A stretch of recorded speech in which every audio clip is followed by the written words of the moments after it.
In this quick Future Music Explainer video, we're going to show you how to set up frequency-specific sidechained dynamic EQ with FabFilter's Pro Q3 equalizer in Ableton Live 10.1.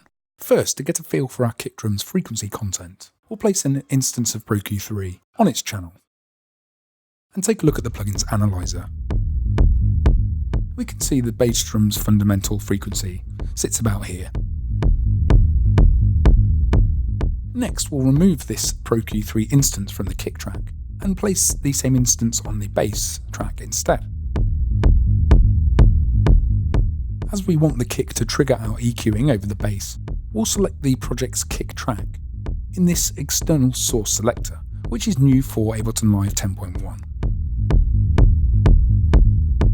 On the bass track's Pro Q3, we'll head to the node we created earlier at the kick's fundamental. Then drag the band's dynamic range ring anti-clockwise.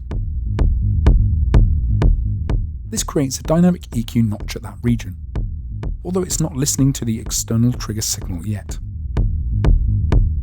So we'll turn off auto threshold, and this opens an additional panel containing the external sidechain button.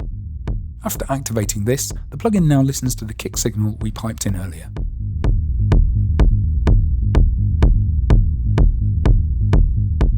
From here we can adjust the triggered EQ cut's dynamic range, Q width and threshold value to tailor the amount of dynamic notching in the kick drum area.